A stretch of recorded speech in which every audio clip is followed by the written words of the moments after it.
the city. Gotta stay on your toes. It's things to change real fast, that's how it goes in the city.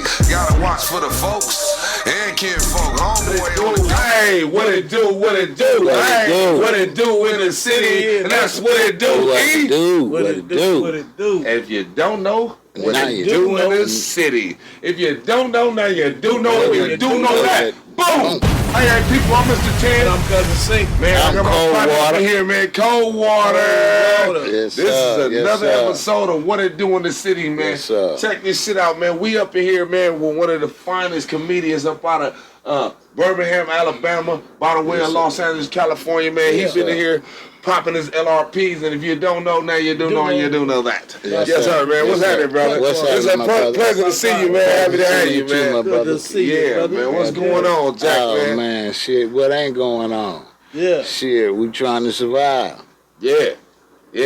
Us as a whole, excuse me, people, but... So listen, man, ain't no excuse me, Coldwota, man. This is our first episode going live, man. Everybody see what's going on right now, man. I really don't like them for them to see it until we do it. You feel me? Right. I got you. Listen, and you the first nigga doing it. You hear me? Wipe your bees, nigga. Hey, I appreciate that. Yeah, they loving it though, man. I hear it's going up on the live right now, man. Oh man. Man, tell us about you, man. What you been doing, brother? Just really preparing for other projects, newer projects. The latest one I'm doing is called Coldwota and Fish. Okay. Sort of like a spinoff of the Sanford and Son. You know, he I gotta get in that. You know, he used to be how Sanford had junk in his yard. Well, Coldwota and Fish, they have what you call a prop yard, where we have all stage props and all movie props. We have a yard full of stuff like that, you know, antiques and whatnot that come out of movies. Yeah.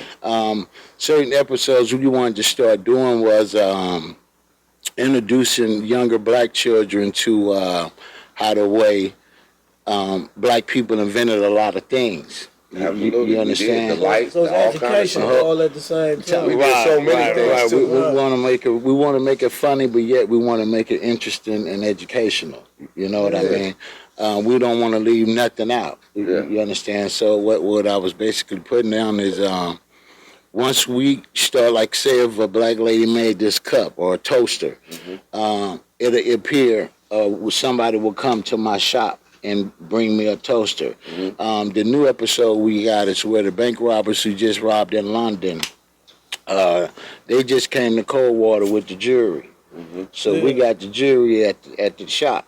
So this new jury or this the jury that just London. They did the heist. Yeah, the heist in London. Hey, that shit was fresh out the movie, man. It was just like the movie Ocean's 11. Right, exactly. And they got away, but they definitely got so away. we're gonna have an episode where we got our hands on the jury. They didn't pawn it, came to us to pawn the jury. So we're gonna have episodes of the jury in there with us. So y'all got the cash. Y'all Sanford and Son, y'all got the cash instead of the props or whatever they bring it to you. Like Sanford and Son, they had the junk and they would sell it. Right. Okay. So basically, what that does is we do different entities, you know, like a refrigerator, like cowboy boots. They say cowboy boots was by Elvis Presley. So we found out that it's a dude, a black guy that wore cowboy boots, the black, let me get it right, a Lone Ranger.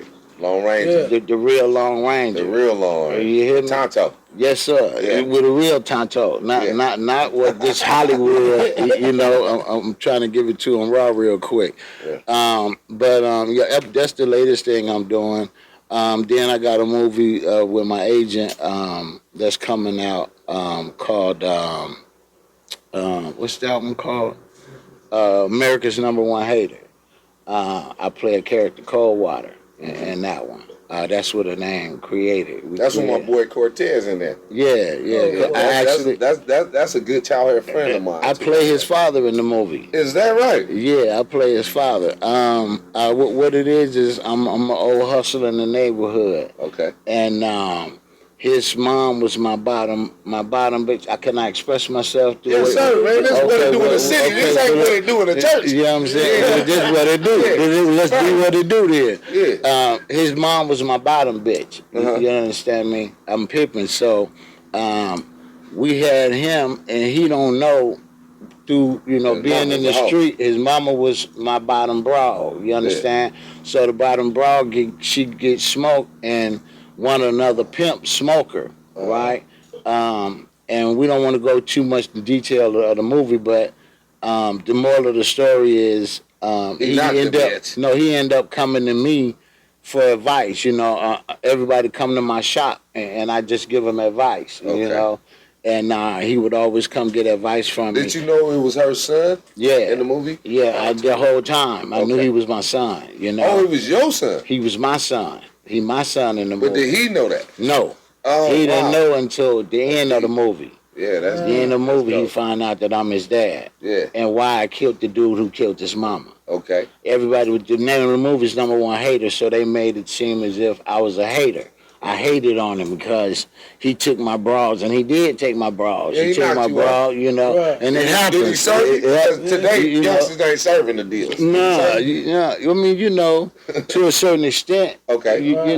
To where I had to delete I had to delete him. You understand? and that's what happened. But I had to do it in a professional way. A lot of kids nowadays, they like to do things loud, bang, bang. Yeah. And that ain't the way you do something if you're gonna do it. Yeah. In the old days, a black man would kill you with his finger, with anything. He just knew where to hit you at. You understand? Right. That's from killing hogs and wrestling or lions or whatever you had to do. Wolves is what I meant to say. Right. Because in the South, my nigga, y'all live a whole different life than California. Yeah. Y'all living. Y'all got swimming pools and shit all in y'all backyard. That was my next question, because you from Birmingham, Alabama, man. I got transition even coming in. Oh, man, let me take my head off for this one, because I got to get to you raw.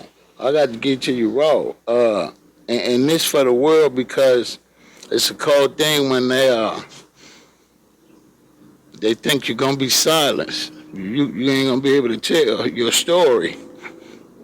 You got every opportunity on what to do, man. Man, it's a cold thing because this brother came and worked. Express yourself, man. Cause you hold it in. I came on a Greyhound bus with $1.35 in my pocket because my grandma said the phone bill was too high and I couldn't stay with it. Oh wow. You hear me? Real life. And take your time, Lo. Let that shit go. I don't mean no harm, my nigga. Nah, no foul, no play, man. We want to hear this shit. This is what it do in the city, brother. And we want to hear it straight from the heart, man. Yeah. Let me give it to you butt naked, my nigga. That's the only way I can put it. In the city, we with the pack game. I ain't seen y'all a lot of places, but I ain't never been able to see y'all in the physical but him. And my nigga came to me, Fatso, a very good friend of mine, a brother of mine, Terrell Ramsey. Terrell Ramsey is a hell of an actor. Introduced Mr. Tan to me for an episode of the Weatherspoons TV show he wrote. Actually, Terrell wrote that TV show. And before I can get deep into that, they kicked me out for over a phone bill. I catch the bus. I sell a feeler coat I had. I was known for dressing. I used to sell drugs, Loveman's Village, Montevella God. Big ups to them people. Yeah. 16 streets where I was raised. The four-way. Y'all call it different gangs. It was where we was from. We was known for stealing plums. Our neighborhood was cold in the 70s for stealing plums.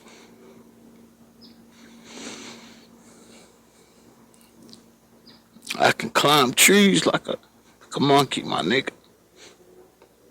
Because my uncles used to trick me to go get the biggest, juiciest plums is at the top. Pay attention when I tell you.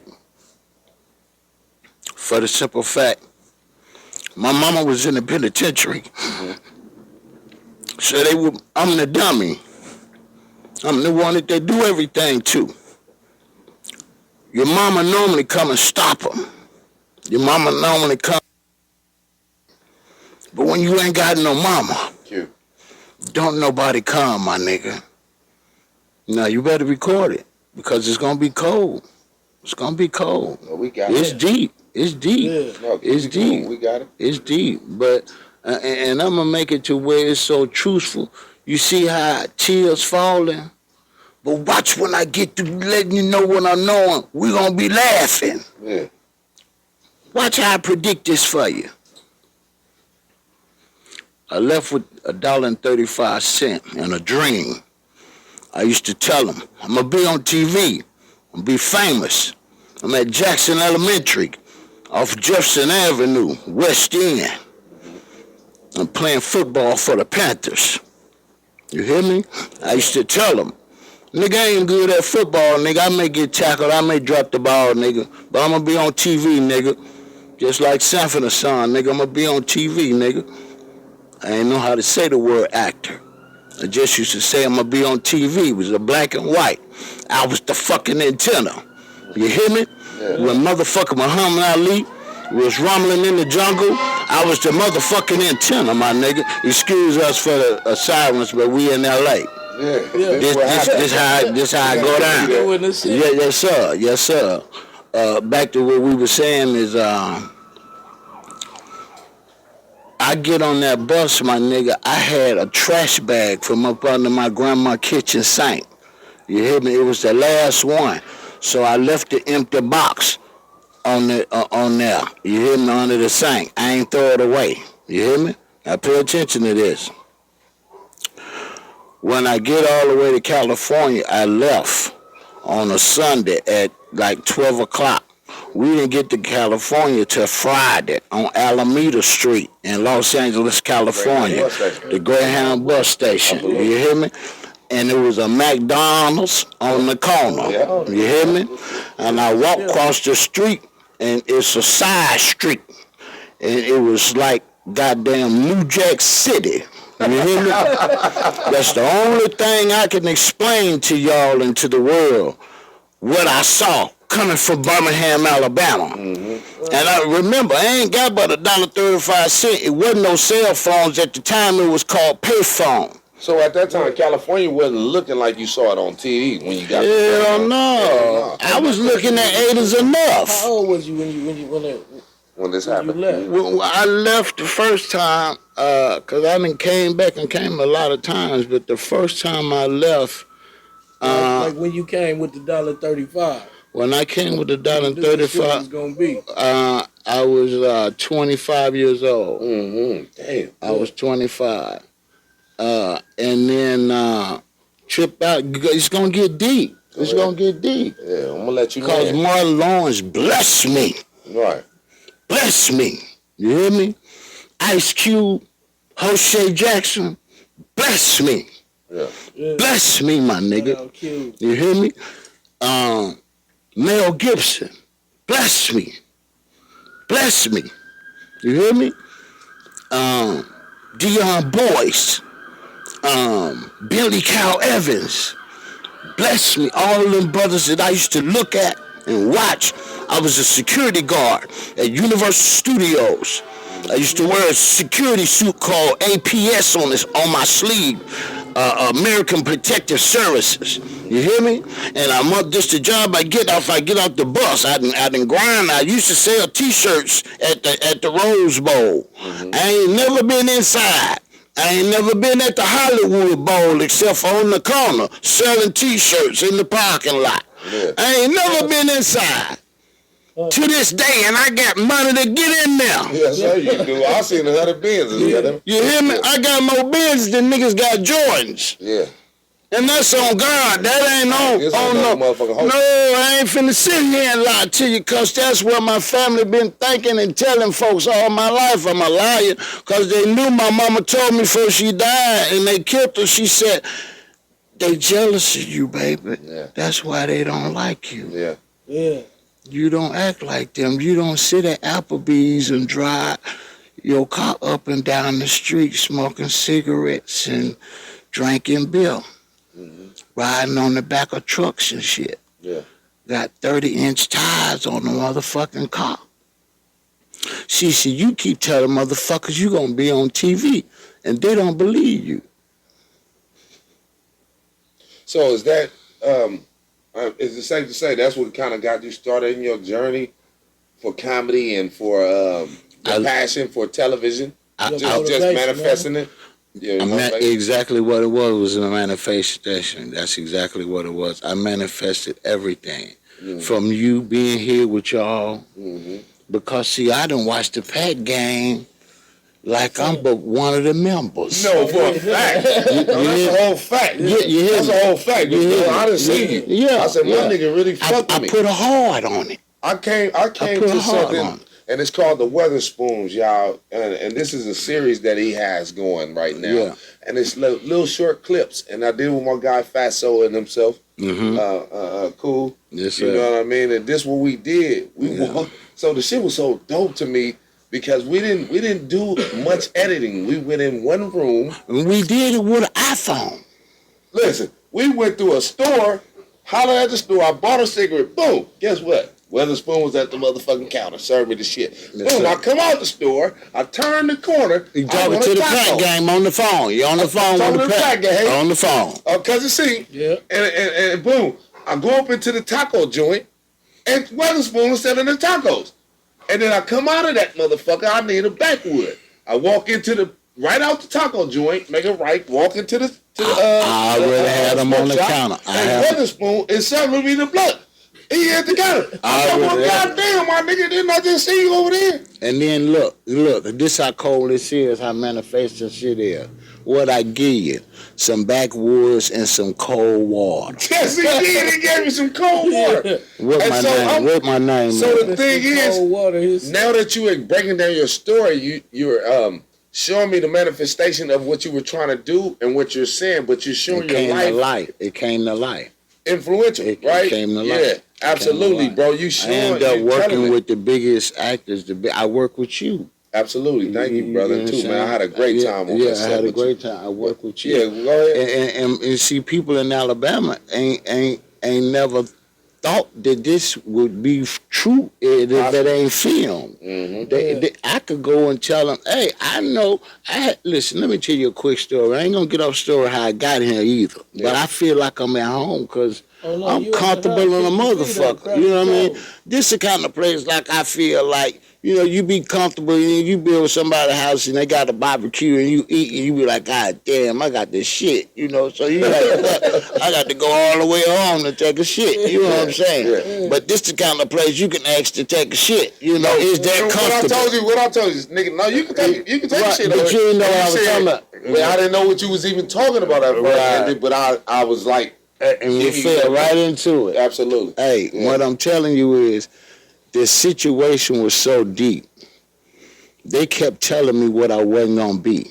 They kept telling me, you can't do it. Your nose too big. Your head too long. You broke. You ain't got no money. You don't know nobody. Don't nobody out there know you. The gang is gonna kill you. The women gonna kill you. Everybody, now my grandma go to church every day. I ain't say Sunday. I said every day. You hear me? Back in the days when there was a problem, the reverend used to come to the house and talk to everybody in the living room. That's who used to run houses in the 70s, was reverends.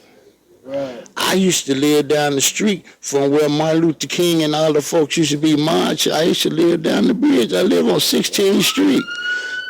Excuse us, y'all, but that's this LA. That's right. That's right. And this how we living. Yeah. But by me doing that, going against the grain, my family thought that's me dreaming that by me watching Sanford. See, I used to watch Sanford and Son and hold it used to be a clothes hanger. And sometimes you had to tie two of them. And I'm the motherfucker who have to hold it a certain way to get the right picture. Yeah, yeah. That was me. Yeah. Word. Because I ain't got no mama to say, don't have my baby doing that. You hear me? Right. Yeah. So they treated me like a dog from a baby. But he used to be a little man. And I don't know who this little man is. A lot of people call him God. But that little man always used to tell me, they used to lock me on the closet on Sundays. My grandma go to church because she teach Sunday school at 7. They locked me in the closet. Right, I'm giving it to you butt naked, my nigga. Yeah. Because I want them to hear it because they tried to silence me, my nigga. Yeah. They tried to shut me up. But they could. Yeah. Yeah. So God ain't enough. God just had to learn how to support my enemies. So me living with that, living with that type of shit, man, it's hard out in Los Angeles, homie. And you ain't got no brothers, no sisters, no uncles, no aunties. You ain't got nothing. You understand? Yeah. Right. So my whole thing is, gusto. you hear me? And I'm out here butt naked, but I don't disrespect. I stay in my lane. I ain't never been with the gang bang. I teach and try to give all of them game, real game. The same game that I was taught, how the way they treat you where I come from. We ain't got to say no names, but the way they treat you, we call them names. The way they treat you, the way they treat us now. Because it ain't got no business, you know, for us to be at the point where we at now as a black people. We supposed to be more united. We supposed to be, if somebody needs some onions, yeah, man, if somebody needs some onions or a hamburger meat. Remember when we knock on the door, hey man, we showed on mustard or sugar, something. You know what I mean? I was going there. But nowadays, people don't even come to the door. They just look out the window at you. Cold thing. Even farther, and cold pick up their phone and look cold at that thing. Cold you know thing. what I mean? Just pick up your phone. But I'm gonna get. We can't be here too long because the back gang y'all got too much to do. I personally just want to let y'all know, thank you for having me, brother. Nah, man, we shoot the shit with you. And I come comfortable. Playbook too, if you don't mind, man. Butt naked, man. Man, listen here. Straight up and down like a push-up. What that mean? Butt naked mean is the butt naked truth. Yeah, I'm telling you, that's what it means. It's the butt. My uncle used to say it, you know. My uncle, cold dude. And see, that's where a lot of my comedy from was watching my uncles. Watching my uncles and my aunties, that was you know. My next question. How did your style of comedy Yeah, just watching my auntie. Even my grandma was funny. My grandma was so funny, you know, because telling the story of coming to California, I come all the way to California from Sunday to Friday, and when I get here, I go to the payphone. Payphone was 25 cents. Yeah. But that's in California. Out here, it was only 20 cents. Oh, so It used to say 20 cents. back where you was from? No, here in Alameda, the phone wasn't but 2 dimes. It was 2 dimes. It was 20 cents in Alabama. I remember 25 cents. It was 25 cents in Alabama, but y'all had changed it in California. It wasn't but 2 dimes. It was 20 cents. Oh, wow. Out here, right in front of the building. As soon as you walk out the door, used to be some phones right there. Mm-hmm. And them phones used to be 20 cents. Mm-hmm. Because I ain't have about $1.35. So that's what So now I got $1.05. You hear me? So I call home. Yeah. You hear me? I made it. To tell them, because ain't nobody heard from me because I've been on the bus. I'm mustard, but I done went in there and washed under my arms and shit. I knew how to do what to do, right? Because I wasn't mustard. Because I washed under my arms. Yeah, because it was... They had a bag of onions on their arms or something. It was stinking on the motherfucker, you hear me? Hey, that Greyhound stopped about 200 times. Man, it was 2,000. Here in Alabama. And guess what? That motherfucker used to stop and get a box this big. In a town where it's probably population 55. And he'll go this far off a little dirt road and get a box that big. Right. And then get us back on the highway. Man, I used to be so mad. Ooh. Nah, I took one from here to North Dakota. Ooh. And that motherfucker stopped about About 50 times, man. Oh yeah, when y'all was working up there. Listen, I'm on the ground. I come down. We stopped. First place we stopped was Nashville, and I looked. Everybody had sideburns, from little babies to grown folks. Everybody had sideburns. I ain't bullshit. We got there about 3 in the morning. Everybody had sideburns. And I ain't want to spend my dollar because the motherfucking, I tried to get the cheapest thing off the menu on drink coffee. So I was trying to get the cocoa. Let me get a little cocoa, and the bitch showed me 90 cents. I said, hell no, you ain't finna pay no motherfucking 90 cents. Bitch, I got 3,000 miles to go. Right. Ain't no motherfucking way I'm finna pay 90 cents for no cocoa. You crazy motherfucker. So I ain't gonna tell no lie. I told her before on stage. I grabbed a handful of peppermints and filled up 2 of my pockets. Peppermint. You hear me? And I drank water from the fountain. Every fucking fountain I found, every time we stopped. And I sucked on them motherfucking peppermints. Let me tell you something. 1 peppermint lasts me a half a day. 1 motherfucking peppermint. I ain't bullshit. Sugar will keep a nigga going. Hey, that's why I got diabetes today. Oh, shit. You hear me? Hey, I take pills now. Look, hey, cool. So it's safe to say like granny and uncles inspired you to do Man, fun of the motherfucker, man. My grandma so funny, and then she used to go to Charwood for the church game, you know. But my grandma was full of shit, though. I found out she was full of shit. Why you say that? Because that's all my granddad used to say.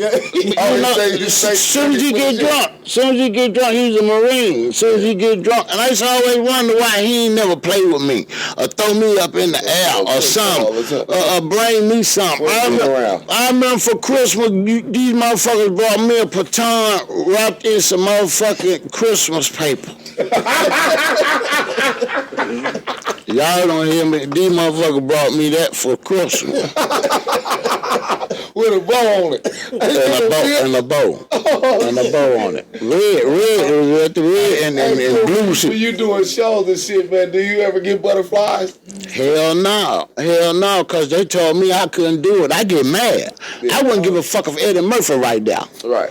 I don't give a fuck about I don't care, not no disrespect to Mr. Murphy, but what I'm saying that for is I get to a point to where I'm sort of, I build myself up and I get angry because they told me I couldn't be here. And that ain't no different from me, these people that do this for a living. I'm no different. Only thing about me is in this business, really you are the broker you are.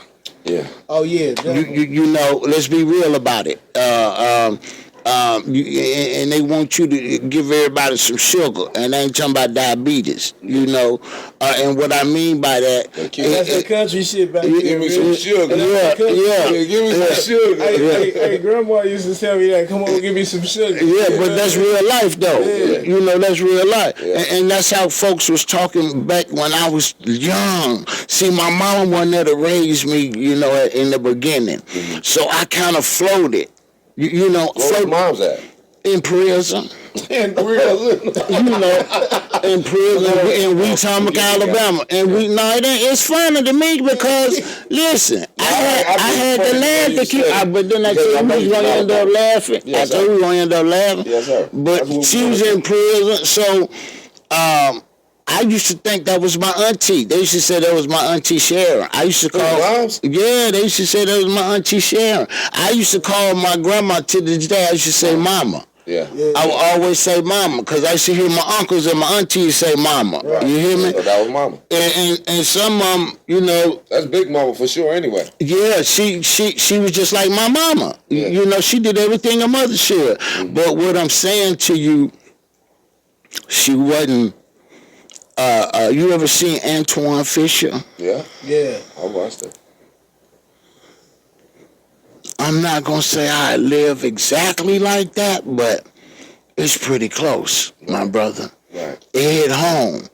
And I knew the boom man at the time was Fishbone. They call him Fishpole. Mm-hmm. Marvin Lewis, rest in peace. Marvin Lewis was Fishpole. That was the boom man, Boom Mike. And he gave me so much Hollywood game. You know, that's why I'm saying how God put me next to so many people in this game to where I was so blessed, man, and I stayed myself, and it got me movies. It got me put in movies. I was raised around pimps. Like I said, I would run outside. That's who would buy me suckers and candy, buy the ice cream truck. If I run this pack and run this pack. And then when it got to make a short story shorter, they had me running pills. Man, I was selling teas and blues when I was 6, 7 years old. Cold syrup, Tussinec, Sudafed. I was doing, man, Tussinec, man, listen to him. I was drinking that when I was probably in the 5th grade. Walk around with 1,600 cash. My grandparents was like country and shit. Man, I had Not like country, they was from country. But, let me see. They used to give you that cough medicine and shit. Yeah, and they never used the whole word. It was just Tussie back then. I remember Sink is my first cousin. Cousin Sink is my first cousin. That's why we call him Cousin Sink too, right? And his mother and his father and my mother are first brothers and sisters. She's like a year or two under. His father is like a year or two under my mother. Okay. And but I remember a time when Sink's grandmother on his mom's side. You know how you get the cold sores? She tells you, Pete, when you pee, touch a little bit of it and put it on. Oh, hey, shit clear right up. Clear right up. The southern way of things. Yeah, I live them to this day. I live them to this day. I ain't do that shit. I ain't gonna lie. I mean, not that. I ain't never done nothing like that. I ain't never had that wrong my lip for me to put in that number. To be straight up. I ain't never had shit. Whatever it is, a cold sore, that's what they say. I ain't never had that kind of shit. Because see, they raised me kind of like isolated, so I ain't get to be around and catch shit and do, and then I start sneaking out and handling my business, and pimps, the pimp niggas who raised me around the corner. Yeah. So by me raised around pimp, I used to be in Fleetwood, Brohams, 75, 76, along with the flip, that flip down in the back where you put your foot on, rest your foot on. Yeah. I was driving them, man, riding in the back of them, and pretty women, Asian women. Now, I'm in Birmingham, Alabama. I'm in a club I ain't never seen no Asians in Alabama. Man, listen, back in these days, man, listen, Cliff Limousine was the man back in them days. This was everybody, Michael Jackson, he drove Michael Jackson. Down by WN Radio, he owned part of that, I think, if I'm not mistaken. But they used to be at a club called the Aqua Lounge, I think it was called, on 4th Avenue, if I'm not mistaken. Man, can't number pimps go in there. I used to sit in there. I couldn't drink alcohol, so they would give me 7-Up and orange juice. Yeah. That used to be my drink. 7-Up and orange juice. 7-Up and orange juice. Flossing through the club. You got a drink. Everywhere I went, I was in Chicago ordering 7-Up and orange juice. They stuck with you. Everywhere I went, that was what I was drinking. That was my drink. 7-Up and orange. It looked like a drink for sure. Yeah, but that's how they at the bar. That's what they would make me at the Aqua Lounge. So, and then you go up to by the Muslim spot up the street. Man, everybody couldn't go down there because you had to go down some steps. One of them were pool tables, hustlers, and Muslims and Masons, and it was right where Martin Luther King went to jail. That was right around the corner. Yeah. The street I live 1627 16th Street North. The 16th Street Baptist Church, when they blew it up, they blew my grandma windows out her house. Damn. That's how close I live. Damn. So I come from that. Shout out Martin Luther King, rest in peace. Shout out to Martin Luther King. He told us some real. Oh man, look, every book report I ever did was on Martin Luther King. Look, he got on every one. I ain't talking about nobody else. I ain't know what I know. Man, listen, Martin Luther King gave me every book report I wrote. I did the same thing, better and better. And I did it all through from elementary all the way to high school. Let me ask you a question. When you write, when you're doing your comedy, because I watch I love comedians. Mike Epps is one of my favorites. Me too. Big up to Mike. Richard Pryor and all those guys. Definitely big up. When you're doing your stand-up or whatnot, do you write your formula and change the scripts, or do you stick to the script? Because to me, it seems like you just go. It's natural. Well, to be honest with you, When I first started, I used to go off a rhythm. Mm-hmm. I had a rhythm. I would tell my life. Like a vibe or just a rhythm like a song. Okay. I just it would be like a song in my head, and instead of me singing it like a song, I would tell it like a story, but it'll be the truth. Mm-hmm. So when I explain it to people, I done seen people cry in front of me. Mm-hmm. At the show Cortez did. Mm-hmm. The lady in the front, 2-3 of them, they crying. 2-3 minutes later, they laughing. Mm-hmm. Just going into that type of up and down, when I first started, I would be able to just flow. But then you have to have some type of rhythm where you write or you put down or jot down your ideas. Majority of the time, I could just go off the dome because of the years I've been doing that. With that said, do you do, like you say, you jot some stuff down, but do you prefer doing that or do you prefer doing like crowd work? I prefer being butt naked. I prefer you let me just be butt naked because you gonna get what you pay for. Cause like one of the comedians I watch a lot now on Netflix and stuff. Well, not Netflix, but more so YouTube and all that. Mm-hmm. I watch Nate Jackson. Oh yeah, so he got that special. Yeah, he just do the crowd work. Right, you know right, what I mean? Right. And big up to Mojo. I think his name Mojo. Mojo too. Yeah, I watch Mojo. Yeah. Big up to Mojo.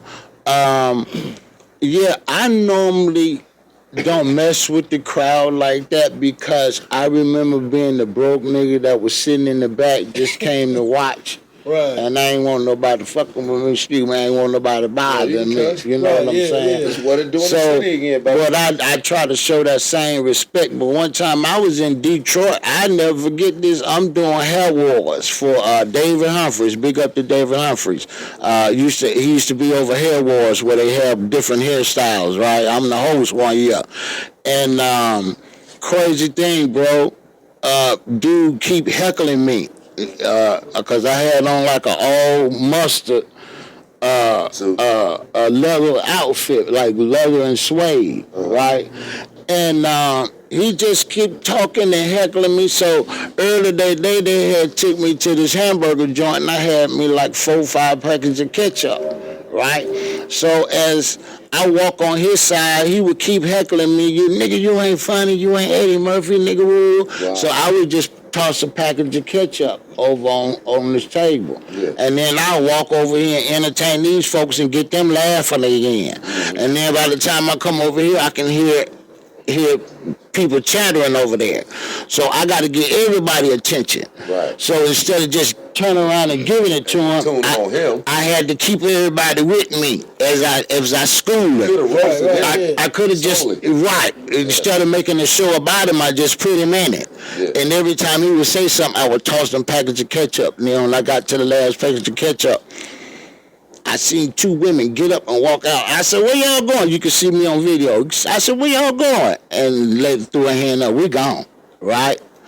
Because I kept telling the nigga, I said, man, if I came to AutoZone and you got to stock the second shelf, nigga, I wouldn't stand over you, nigga. I would move out the way, nigga. Right? Yeah. Follow me now. So this what I say to the nigga. 2-3 minutes later, the 2 women get up and leave. 2 dudes stay at the table. Mm-hmm. So I keep doing my set. So I get to the point where I'm about to end my set. So the lady said, why you was talking to my man like that? I said, I've been trying to tell the nigga to catch up all night. I ain't got nothing but... And threw the mic down. And the nigga, everybody yelled mustard. No, I told the nigga to catch up. I said, I've been throwing ketchup for the nigga to catch up all night.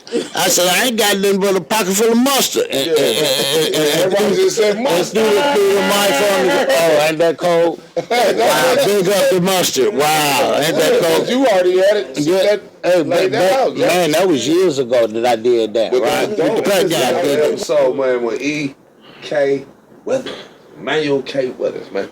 Man, if it's anything that you can leave with the youth or any up-and-coming talent, comedians or anything, can you tell them that and drop your handle where they can find you on Instagram and all that shit? Yeah, my Instagram is Emmanuel Weatherspoon. My everything, Facebook, E.K. Weatherspoon is my name. Emmanuel K. Weatherspoon. You can Google me. My IMDb is Emmanuel K. Weatherspoon / Coldwota. I want to give to the youth that y'all got to take life more serious than what you've been doing. And that I'm speaking to me as well as I'm speaking to y'all. But I thought not going to school was not going to be a problem. I thought I was going to be able to handle life without going to school. I want to let the world know. I want to go back to school and sit in a classroom with the kids that's in class right now. And I want to go to every class because I didn't go to school.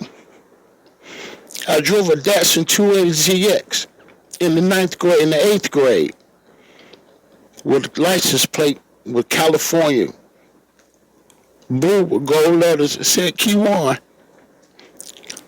My mother was a hell of a woman. I'm in the 8th grade driving to school. I ain't bought or nothing. I ain't stole the keys. I'm a kid. I got on Ferragamo's. I'm a fucking kid. My socks were silk. They $300 a pound. You niggas was wearing feelers. I was wearing that shit when white folks was wearing it. They didn't even know what it was. What I'm trying to tell y'all, you got to pay attention to school and teachers because it's a reason why they putting you there. Now when you learn, that's on you. I didn't learn. They killed my mama. I didn't even know how to get a lawyer. But I drive $200,000 cars like they Jordans. Ain't shit on no note. I don't pay notes. My shit mine.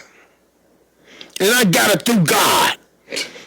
They told me I wasn't going to drive cars. They told me I was going to ride buses and have bus passes. I ride past them motherfuckers so fast. So what they tell you, you can't beat. When you feel it in your heart and that little man in your head, I don't know what Allah, I don't know what Jah, what God, what Islam, whatever you call, whoever you call that little man. You better follow him. Because look where he led me. You better believe it, man. Better believe it. Man, that's Emmanuel K. Weatherspoon, also known as Coldwota, man. And this has been another episode of What It Do in the City. If you don't know that, you do know. You do know that. Boom. Hey, man, I'm Mr. 10. I'm Cousin C. I'm Coldwota. Yes, sir. Everything going up, man. Like, Comment. subscribe. We out this bitch.